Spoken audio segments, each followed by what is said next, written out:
couple of things. I mean, we were just debating it in there with, you know, there's kind of like mixed opinions really in terms of it being an isolated incident and a culmination of things. You know, when that punch lands after the bell, which it was after the bell, you know, it was very close to after the bell, but it was after the bell. I'm not going to lie to anyone. I really acknowledge Andy's point about when someone's going for the finish and the ref hears the 10-second, you know, banger, you really got to be there to be close to the action. And when the bell goes, you know, you're kind of stepping in. There was so much noise going on that in that instance, it's not easy always to hear the bell. Regarding the heads, I think there were use of the heads sometimes. I think both guys were leaning in with their heads a lot of the time. I think one of the points was very harsh on Paddy. I think another time he did lean in with his head. You know, it wasn't the cleanest of fights at times. But I have to be honest, when the punch landed after the bell, I expected the ref to say, okay, this is an isolated incident. I'm going to give you time now to recover. Yeah. And that's what I thought he was doing, because he said, you know, he went over to Lewis, he said, you know, he helped him to get up. Then I thought he was going to go take him back and then decide what he was going to do, which I thought would be to give him the time to recover to start the fight. Mm-hmm. What he did was he gave an instant disqualification. Now, you know, I really feel like in these instances, the referee should also, like the fighters have to come and talk to the media, I have to come and talk to the media. You know, I really feel like there should be an explanation as to why he feels that was a disqualification. I think, honestly, it's a very mixed reaction. Some people think he should have been disqualified. Other people think he shouldn't have been disqualified. But I think the fouls in the fight are something that we have to look back on, because it was that kind of fight. You know, it's very difficult to know, and they're both standing like this, who is actually using the head. But what I will say is, in the heat of the moment, with a lot of noise, sometimes a punch can land just after the bell. Unfortunately for Paddy, it was after the bell, and it was in a moment where the fight was nearly over, and it was the shot that dropped him to, like, all the things that couldn't have really gone any worse. Like, if he doesn't get dropped there, you know, if he hits him on the gloves, if he doesn't, you know, but as Andy said, God has a plan, and, you know, in another world, who knows, you know, he would have missed him, or he would have hit him on the glove, or he would have stumbled back to the corner. You know, if he hits him, if he doesn't go down there, right, the ref comes in, he says to Paddy, don't hit after the bell, and Lewis walks back to the corner.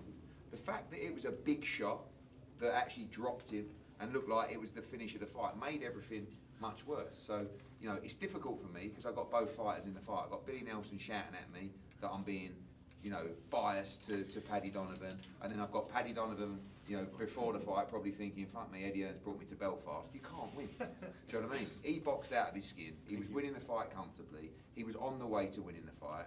Unfortunately, he did land a shot after the bell in the heat of the moment where you can't really hear things. The referee not blah blah blah blah blah, and you know, the reality is the people that are probably going to decide the future of this are the IBF.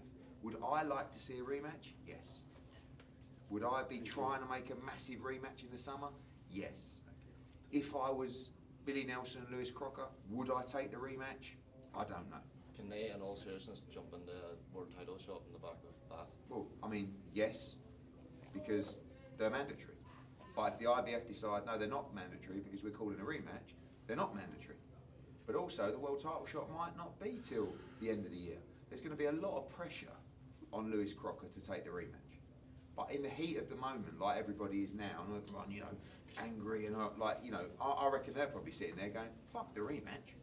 No, he hit me after the bell. Fucking hell, I'm the mandatory. You know what I mean? That's how it goes. But the reality is, when the dust settles and we realise how big the rematch is financially, we realise what the IBF might say, which is maybe they say, tough shit, you've got to do it. But that'll all play out over the next couple of days. But you know, we are where we are. That's the situation. Nothing's going to change. He'll be gutted. He'll be crying himself to sleep tonight. Doesn't matter if he does or not. It's done. Nothing's going to change what happened. So we've got to deal with what the reality is and see where we go. Eddie, how likely is it that the IBF would order that rematch off the back of Paddy's? I mean, I will say in this process, there is no one fairer than the IBF, right?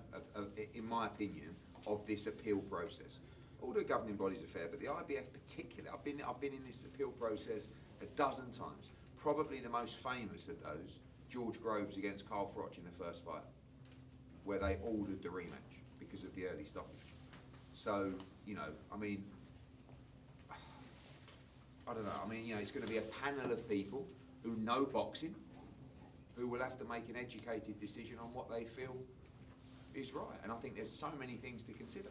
Like you know, Andy, you know, they'll all fly out there, I would suggest, and give their case to the panel, you know, and then it's up to the panel.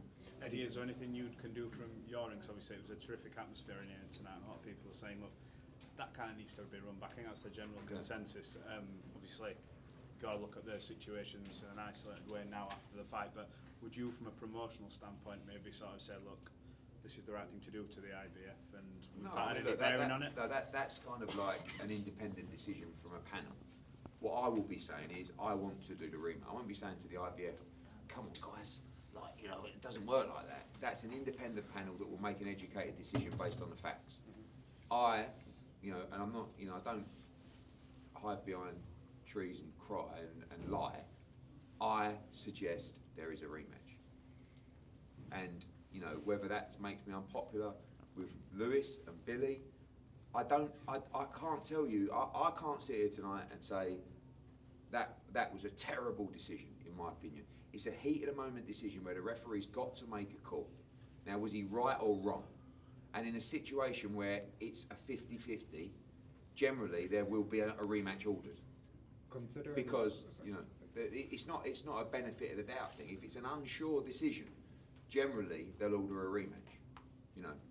And I don't see anything, you know, judging by people's opinions, that's how it is. No, it shouldn't have been. Yes, it should have been. No, it shouldn't have been. Yes, you know. So, you know, I think, but I will be saying, I think there should be a rematch. One more question for Paddy, and let it get out. I was just saying, considering the talk before this fight that there was a possibility that the winner could fight for a vacant title, is there a world in where the two boys rematch for a world title, a vacant world title? That's a very good point. And, you know, that would probably be the icing on the cake, really, you know, if there was a vacant world title on the line. And one thing I know for sure is if, in a worst case scenario for Paddy Donovan, the IBF said no rematch, I believe they would install him as the highest ranked challenger. So in that instance, if Boots or Stanionis didn't fight Paddy Donovan, you know, or Lewis Crocker, sorry, it would be Lewis Crocker against Paddy Donovan for the IBF world title. And that would, of course, make Lewis Crocker definitely take the rematch. You know, listen, he may take the rematch anyway. He may feel under pressure. He may feel like, no, I want to prove myself. I didn't perform tonight. All my fans want to see the rematch. By the way, financially, I would say, financially, the rematch with Paddy Donovan is probably more lucrative than a fight with Jaron Ennis. There you go. I mean, that's, you know, that's how big this rematch could be. Paddy as well, just... I mean, that's only for him, not for you. You're going to have to take less money. I'm joking.